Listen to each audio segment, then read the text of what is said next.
Hey, welcome to Ed, a podcast about the teaching life. This is Conversation 88, and I am your host, Shane Lawrence. Ed is a proud member of the Alberta Podcast Network powered by ATB.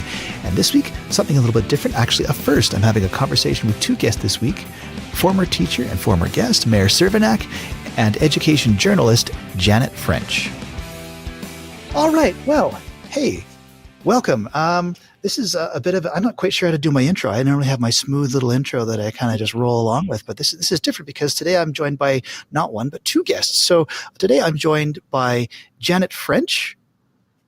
Hi, is that my cue to talk? That's your cue, yeah. And also returning for the second time, this is Maire Cervenak. Nice to be here. Awesome. I'm very glad. So we're just going to start off really quick. Today we're going to be having a conversation about the narrative that we have of teachers in public consciousness. So we all kind of have this perception of what teachers are like as it's laid out by the media. And so, Janet, you are actually a reporter for the Edmonton Journal. Yeah. And I don't, is it appropriate to say, can I use the word beat? Education is your beat, or is that like an antiquated term? No, we like that term. Yeah. Okay, so maybe you can put a finer point on that, though. What is it that you do? Well, mainly report on education issues, and I report on everything from like what's happening in the school system, what are some trends or interesting things that are happening as far as happening in classrooms. I also report on the politics of education, so that mainly means provincial politics in Alberta and some of the sort of political narratives that are surrounding education issues here. All right, cool. I like that. Nice and concise. And Maire, how about you? What are you up to now for those maybe who haven't gone back and listened to the previous episode you were on? Yeah, so I was an educator in the state of New Jersey for 10 years. Went on, I always say I retired, but then people are just like, you didn't retire. But I left education to go work for our Department of Education. And I was a director there for the Professional Learning Network. So currently what I'm doing is educational consulting. I just finished writing curriculum, or at least starting to write curriculum in the state of New Jersey. We are the second state in America to pass the LGBTQ inclusive law, where LGBTQ history, people, places, things must be taught in grades 5 through 12. And I was honored to be a part of the group that started the process of writing that curriculum because that's so personal to me. So I'm doing that.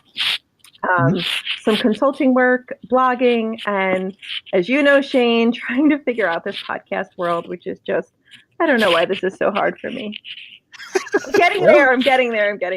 Yeah, that's awesome. I'm looking forward to episode 1. I'm sure this will be any day. So, Maire, I want to kind of just dig in a little bit to you, and it's a little unfair because we've already done a whole episode where you explained your backstory. Yeah. And so maybe if listeners want to just hit pause and head back to Conversation 84 and give it a listen to sort of get themselves caught up. But maybe, for those who don't want to hit pause and get caught up, can you just sort of really concisely try and tell us a little bit about sort of your experience, because you had sort of an experience with the stories that media tell about teachers. Yeah, I mean, 5 years ago, I had tenure charges filed against me for an online chat that I participated in with my best friends at work during a professional development training. The chat was printed and the transcript was published in the newspaper, and words that were used by us were sort of kind of spun in a different meaning than we ever intended. The entire chat was absolutely sarcastic in nature, and it was related to something being said during a training. But, reading it on face value, you could absolutely look and say, oh my gosh. And that's what happened. And I did get my job back in 5 years ago. I got my job back, continued to teach for 4 years, went on to the Department of Education where someone just kind of decided to dig up an old story to throw it back in the paper, along with a few other folks here in New Jersey, categorized as, I guess, bad hires. And they used an old story, spun it again into something that it really wasn't. And here I am. Here we are. Yeah. Here we are, walking a new and interesting path. Yeah. Yeah. So, and I know, Janet, you've gone through and you've read through some of the stories that were published about Maire. And I mean, what's your? I mean, central to this whole thing seems to be the idea of context. So, what is your take on the kind of stories that you want to tell about educators and the context they happen in? And maybe let's put a finer point on it and say, like, they're the negative stories. How do you approach that as a reporter? All right, we're going to get back to our conversation in just a minute. But first, I want to tell you about what's happening at the Edmonton Public Library over spring break. You can go on an epic adventure between March 23rd and March 31st this spring break week. So make your family plans and head to an Edmonton Public Library location for fun and entertaining classes and events for all ages. You can learn more at epl.ca/spring break. All right, let's get back to me and Maire and Janet.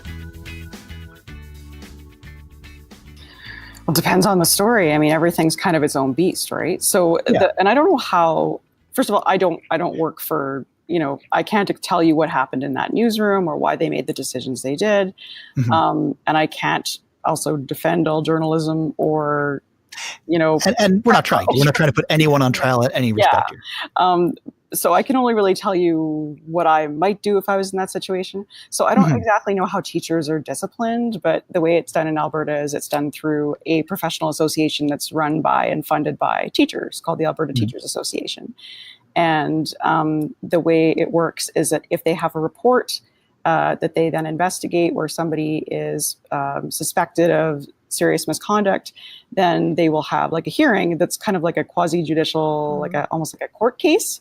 And so I don't know how independent that is. It sounds almost like this was instigated by the employer in New Jersey. So maybe Maire can chime in there to tell me how that unraveled or unfolded. So in the state of New Jersey and in America as a whole, most teachers are protected by a union. In the state of New Jersey, we have one of the strongest unions in the country. So I belong to the NJEA. At the time the tenure charges were filed, they were filed by the superintendent to be approved by the Board of Education. So by our local kind of LEA, our local education agency. Once filed, my union then backs me, provides me with a lawyer that we're obviously paid for by my dues. And provides me with any of the support and the 4 other people with all of the support that we need. It is your process that you go through, very similar to what you said. It's not a court case, it's an arbitration with a judge and all of those things. That is by the State Department. So it's like a government appointed arbitrator? See, I'm just interviewing you. Yeah. Okay. That's kind of a different model, and it's different. I've studied this a little bit because I used to report in a different province called Saskatchewan, and they have a very similar process to Alberta, or they used to. They don't anymore. So I did quite a look at teacher regulation. But anyhow, so for me, like the way I find out about these things is not usually. I don't get tipped off about them very much. So what the Teachers Association is able to tell me is like, oh, there is going to be a hearing into a teacher. We won't tell you who it is or what they're charged with or anything at this date and this time. So if I can, I go, and then I just kind of suss it out to see if it's interesting or not. And so I think what's interesting is then I make a decision in conjunction with my editors about whether we believe it's newsworthy to the general public or not. Some of the cases are like, somebody called a student a name, or somebody, like, some of them are relatively minor on the scale of, tiny transgression to, full-blown criminal charges like sexual assault or whatever. Some of them are pretty low on that scale. And then in that case, we usually decide, like, that's not really worth the time. I mean, do we consider reputational harm to the teacher? I'd say that's a factor. But also the factor is the public interest. And that has to be our number one deciding factor is it in the public interest? So we're not working for any agency or anything. We just have to make this completely subjective judgment call about whether, does the public need to know about this? And if they need to know, what should they know? How much should they know? And, how much information can we gather on our tight deadline? And that's a factor that maybe some people don't recognize, is that we're actually under a lot of time stress sometimes to produce these stories very quickly. And that does limit the amount of context we're able to gather. And another interesting limiting factor is that, at least in the hearings that I cover, that sometimes a lot of evidence will be presented on paper. And as a spectator, I'm not allowed to see what's on those papers. I can only report on what's actually said in the room. And sometimes they don't give context in the room. And if I'm lucky, maybe the teacher, or somebody else will talk to me afterwards and tell me some more information about what happened. But sometimes that's all I have to go on is a description of the charges and, basically a presenting officer making some recommendation about what they think the committee should do. So what is your approach then when you are reporting? I mean, so there's limitations to sort of these kind of things where you're talking about like proceedings and, and charges being brought against teachers. That's not everything there is to know about teachers, I hope. Definitely not. And it's, when I have more space for context, I usually try and make the point, like, it's a very tiny number of teachers that face these kind of charges. It's not, it is representative of the profession as a whole.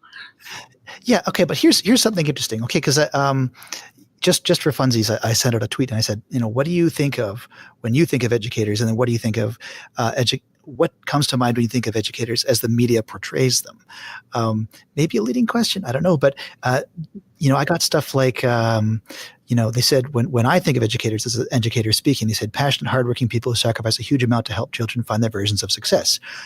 When they think of the media portrayal, they say people who, quote, work for me and should educate not based on science and research and best practices, but based on how the public feels at the moment. Those darn parents. Yeah. Interview the parents, though. I mean, they exist. They're part of the picture. They may not know what's going on, but yeah. But I mean, I got a lot of other answers that were like that. In terms of when we think of educators, we know it's very like, yes, we're awesome. We have a pretty positive self-image. But then on the flip side, when we think of media portrayal, the things that seem to stand out are, the negative stuff. I mean, that's the old if it bleeds, it leads, I guess, kind of idea. But at the same time, it almost feels, and Maire, maybe you can speak to this. I mean, does it feel like, the overall narrative of teachers is that, the media tends to be negative?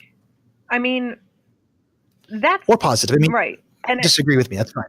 the bottom line is and this with all due respect, but we are in a world right now where we have become clickbait. We have become headlines that are interesting. And the amount of headlines that I have read, even over not even 5 years ago when this first went down with me, but now being so sensitive to a headline and seeing what will make me click. And my best friend's a journalist. I know how it works when you write an article and what you want people to click on and read.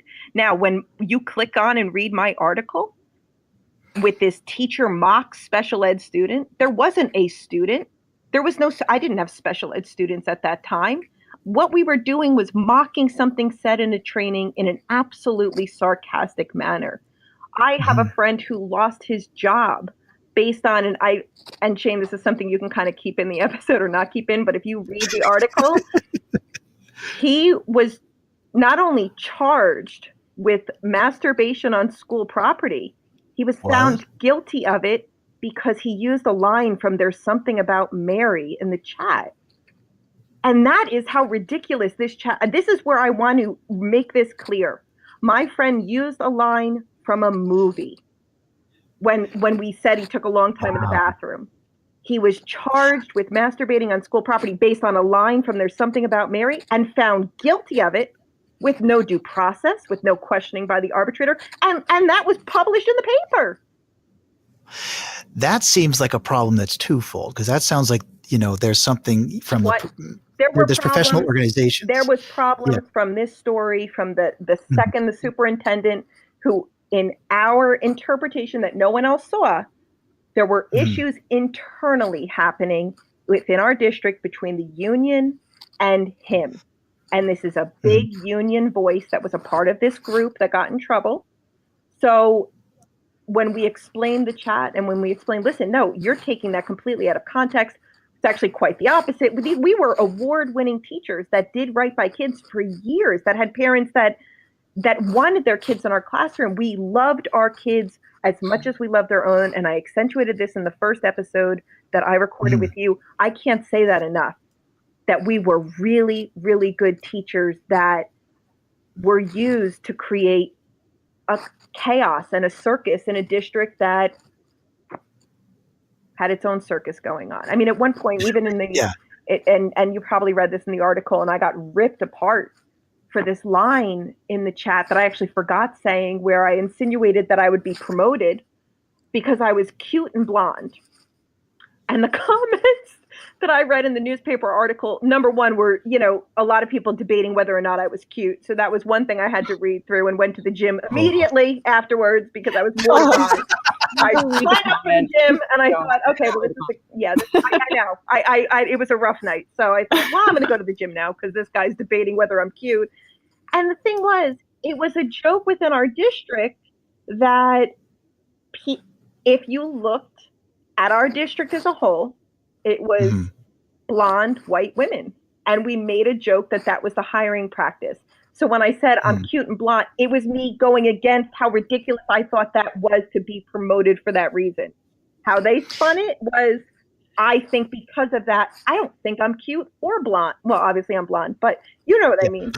It was just spun in a way to make me look like this arrogant, self-consumed woman, and it was made in an opposite way, and I think that was the whole chat. And there was only so much you can turn around and say, no, I didn't mean, if I can tell you in that entire chat, no, we didn't mean one word of it. Not one word was said in a serious manner. It was a group text with best friends. And I challenge anyone to hand over their phone and have that published, because it's just explaining something that was so ridiculous. Yeah. Well, we all know that we have like spaces, professionally speaking. I'm sure, Janet, even you, in where you work, you've probably got your lunchroom where you go and you know. What is lunch? Sorry. It's this time of the day where teenagers. Where you supervise all the kids. Where the teenagers come at you and say, "Can you do this and can you do that?" And Yeah. That's today the time of the day where you eat food at your desk and keep answering the phone and answering your emails and interviewing people. Okay, so world. Okay, but I can tell you, like anytime you go into a staff room, we will say things that, again, like you say, Maire, we don't mean seriously, right. But printed, bereft of context, they'd certainly get. I'm sure most of our staff would be fired by next week. Right. And there's nothing, and I want it to be known, and I've said this in the first episode, I don't excuse my behavior. I messed up. I made a mistake. I shouldn't have engaged in an online chat. You know what I mean? I know what I did, and the context of the words and how they were turned. I regret every part of that, but I've paid for it. Tenfold. I have paid and continue to pay for something that not only was a mistake I made 5 years ago, but it was a mistake that, if you solely read it in the paper, was absolutely not. Is so misconstrued. Well, let me bring this back around then to you, Janet, because Maire, you've been through the ringer. There's no doubt, right? And a lot of that has to do with the story that was told versus the story that was. Right.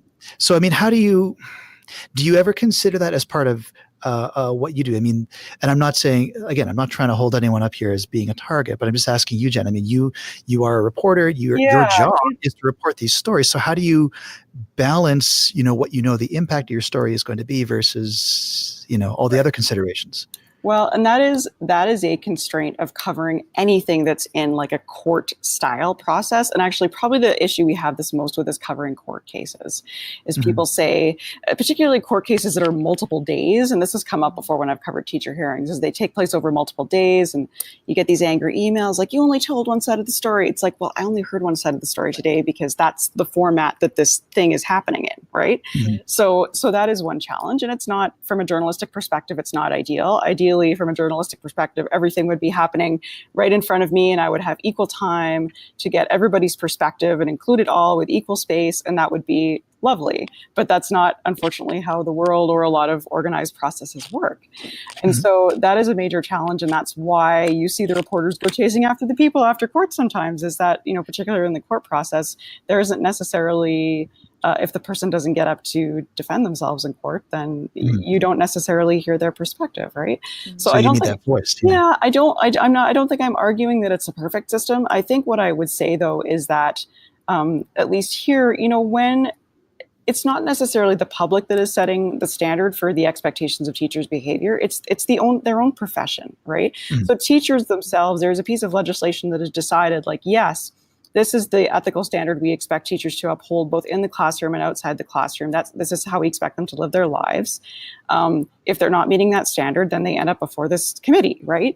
So it's not so much that I or anybody in the newsroom think that, somebody's made a bad judgment. It's that their own profession has decided that this is not up to the standard they would like them to uphold, and they're concerned about the perspective that creates about their profession as a whole. And that's often quite the way the charges are worded, is that that you're bringing disrepute, or not you, but whoever it is, the person who's charged, is bringing disrepute to the profession. Mm-hmm. And so I don't know if they exactly want to make an example of them, but they don't want to be seen as not taking that seriously. Right. And so, I mean, that's sort of the bar we have to go on. Just like if somebody's charged in a crime, no, they're not necessarily convicted, but there was enough evidence, for courts to say, yes, there's enough evidence to hear this case and hear the evidence from both sides.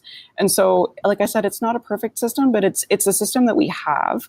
And I've never been chased down by reporters, so I can't imagine what it's like to be on the other side. All I know is that for me, I try to do it as sensitively and compassionately as I possibly can. At the same time, there are also a lot of people out there who really minimize what they've done to other people. I've sat through cases where, both in court and in professional tribunals, not just for teachers, but for doctors or nurses, where they really tried to blame everybody but themselves and not acknowledge or take responsibility for what they've done. So, I mean, you can't just assume that everybody walks in with the best intentions or even the best understanding about what they might have done that would have been considered unprofessional. Absolutely. And I think, one of the big issues, like, I mean, I've honestly done the thought experiment of like, well, what if I was in Maire's situation? And the hard part there is that, there's the narrative that's out there from the media, and then where do I go if I'm in that spot? Where do I go to have my story heard in a way that is significant and acknowledged as legitimate and truthful? Because I can't go on Twitter and say that's wrong, because that's 280 characters. That's not gonna engage anyone in any sort of meaningful extended conversation. So how do you what do you do then? I don't know. And I think it's really interesting that I'm not sure exactly why you couldn't talk, like you were told by lawyers you weren't allowed to talk about your case. Yeah, and it's funny. And I want to make a point here that there is never, did I hate how the story was quote unquote spun? Yeah. Would I have done it the same way as a journalist? Likely. They reached out to us. Reporters reached out to us on day one and said, listen, we have a story here. We want to know if it's true. Can you get back to us? At that time, initially during the charges, all of us had lawyers appointed to us that knew the press. The press had reached out to them as well. And they said, we'd prefer no comment. We don't want to add to the story. And my best friend, again, is a journalist. And he always says, you can give a story cancer or candy. And he goes, and it's how whatever you say, you have no idea. Once again, he goes, the quote could be used and inserted into a paragraph. Yes, you said it. But it could be also, it could make it worse. And at the time, it was 5 years ago, and they were just like, you know what, leave it be. Even after the decision came out and we got our jobs back, our lawyers spoke for us. I mean, obviously it was just, Mary Ellen, deeply regrets and all of that. And I did. It killed me. It absolutely killed me. And it's interesting. There was such a part of, I never blamed anyone. I never wanted to blame anyone else. And I took ownership for all that I did in it. And I obviously accepted all of that. I just wished, it's very hard for teachers because you have a job that you do 24 hours a day. I mean, you eat, sleep, and breathe your kids in your classroom. And to be smeared as anything other than a loving educator that would die for their kids, as a teacher, it's like a mother. It's the most devastating thing you could do, is to say that you're not only not good at what you do, but that you've done something to hurt a kid. And that was not at all who we were. And I think that's what destroyed us a few years ago. And what continues to hurt today was to be thought of less than what I was, which was a woman who still is a woman who just loves these kids more than life itself and still works to do everything I can to just make education better for them, So I'm just curious if you two have any suggestions of what you would like to see reporters do, given that sometimes we have a matter of hours to file a story, not days. We don't have a luxury of doing as much research as we would like sometimes, particularly if multiple news agencies are present at an event. You have to write it right away, right? So what, other than chasing the people down the street, which is never my favorite thing to do, what would you suggest? Are you asking me? Oh, either of you. I think, and I think for me, if you looked at the transcript and to have a title of teacher mocks special ed students, it leads someone to believe, to paint a complete picture in their head that we were in a classroom and that there were in fact special ed students. And that isn't the story. I mean, if you want to go through the context, you could certainly say they could have meant it this way, that way, and that's what they did. But the title alone, to have my name come up next to that article for the rest of my life, that is what you might as well tattoo it on my arm, because it is the only thing that people see. And in this Googleable age, that's what we do. That's the first thing people see. And to consider the headline that is attached to a person. And I think more and more in the media now, we are so quick to just annihilate people and then gather the full facts. And I'm not saying that to journalists. I just think story first, and then as this facts trickle in, then we'll kind of, revise as we go. And I don't have advice. I would have published the same story, in all honesty. I really would have, as a journalist. That's really interesting. Yeah. But it's just, the fact is, like the print media is, and web. I mean, it's all about getting eyeballs on the story. Absolutely. So there's and I'm not sure we need to apologize for that, because it's not going well for us. No, absolutely. I get it. No, you need people to read it. That's right. But I mean, at the same time, like, I'm pretty serious about saying that has to be done accurately and fairly. And I'm not sure. The thing about headlines are a really funny beast. And that's often the thing that raises people's ire the most, or makes them the most upset about a story, is a headline. Right. And so there's funny things about headlines, and that is that I don't write them most of the time. So, and there's also multiple versions of headlines. So we have to, for the print edition, we have to keep the headline like super, super short, because it usually has to fit over like a couple of columns, and it's maybe going to be one line, or it's maybe going to be 2 lines. So you've got anywhere between like 3 words and 8 words, which is not, I mean, if you want to challenge yourself, try and make one of your lesson plans into 8 words. Yeah. Right? So it's super hard. And I have a lot of respect for people who do write the headlines. So what we do, at least at the Journal, is we submit suggested headlines, and we write longer suggested headlines, because on the website, you can write, there's room for a more descriptive headline. But often the people who are writing those headlines, they're not even in Edmonton, they're in Ontario. So we'll submit suggestions, but the final headline decision is made across the country. So, and that, again, it has a lot to do with the actual physical constraints of the newspaper. I've had some headlines put on my stuff that I'm like, I don't know about that, but it's just kind of like, what do you just move on and say, that was not the greatest headline. I hope tomorrow's is better. Sometimes they use my suggested ones, sometimes they don't.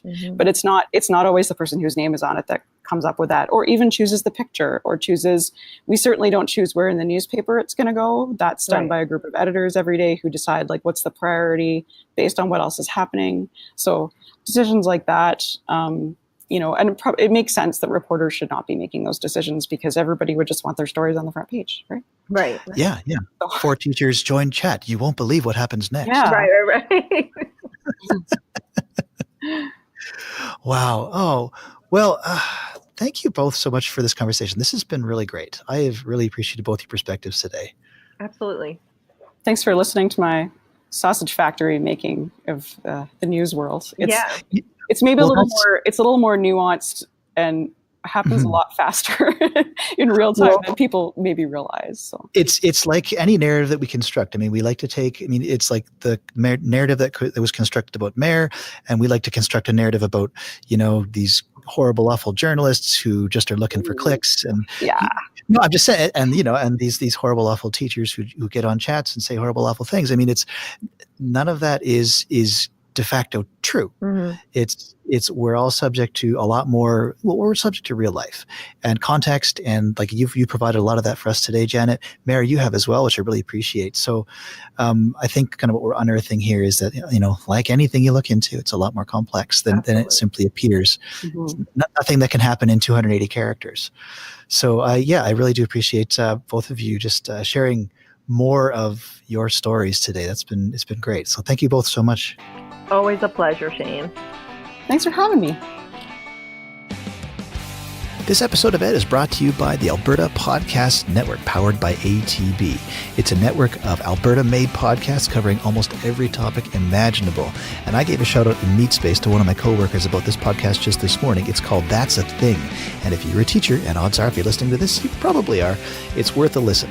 It fills you in on everything there is to know about youth culture in an entertaining and interesting way. It's a great and entertaining listen and super informative if you're in the classroom. You can find it and all the other Alberta Podcast Network podcasts over at albertapodcastnetwork.com. And if you want to get in touch, you'd like to be a guest on this show, you can email me at theedpodcast@gmail.com or hit me up on Twitter at theedpodcast. If you want to listen to more of Ed, you can head over to the website, theedpodcast.podbean.com, or find us on Apple Podcasts, Spotify, or any other podcatcher of your choice. Just search up Ed Conversations. Ed can also be heard on VoiceEd Radio. It's 24-hour internet broadcasting devoted to the best ideas in education. Just head over to voiced.ca. So, on behalf of myself and Maire and Janet, thank you so much for listening, and we'll catch you next time. Bye.